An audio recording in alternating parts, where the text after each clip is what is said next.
Hello दोस्तों, मेरा नाम प्रतीक है और आज मैं आपको एक कहानी सुनाना चाहता हूँ।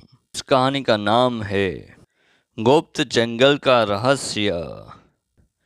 किसी अनजाने और दूर दराज के जंगल में एक सुनसान रास्ते पर चार बच्चे राजू, सीमा, गोपी और मीना बहुत खोजी दिल से साथ चल रहे थे।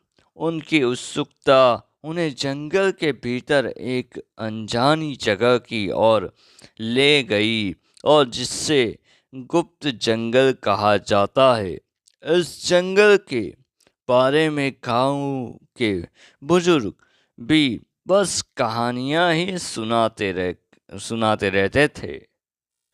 जैसे जैसे और आगे बढ़े तो मीना ने जमीन पर कुछ चमकते हुए पत्थरों को देखा और वे पत्थर वास्तव में रंगीन क्रिस्टल थे।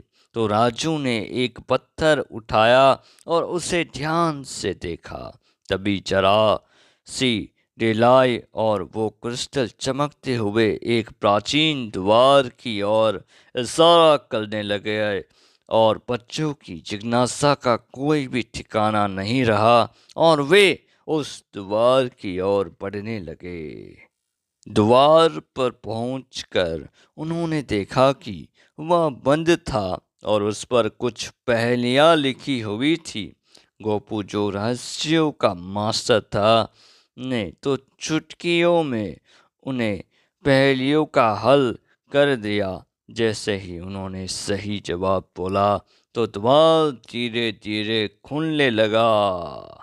द्वार के उस पार उन्होंने देखा वो बहुत ही अलग चीज थी।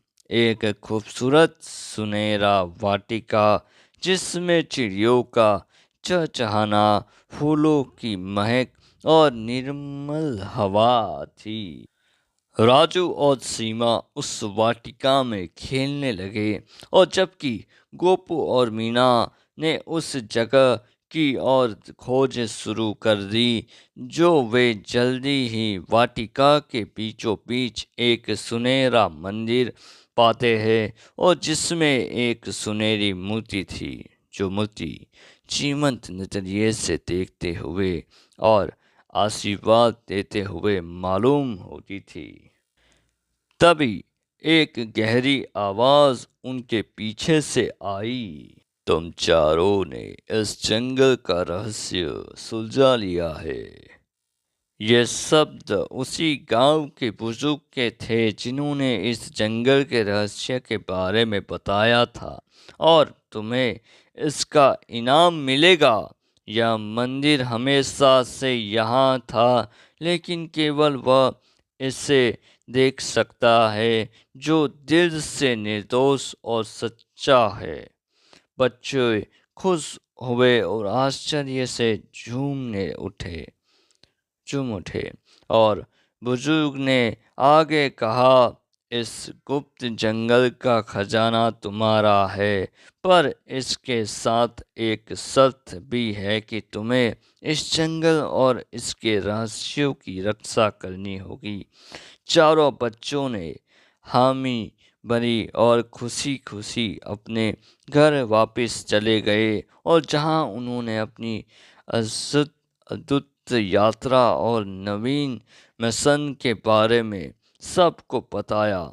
जंगल और मंदिर का रहस्य उस दिन के बाद किसी के लिए भी रहस्य नहीं रहा, लेकिन उस वाटिका के जादुई रहस्यों का आनंद उठाने का अधिकार केवल उन्हीं बच्चों को था जो दिल से निर्दोष और सच्चे थे।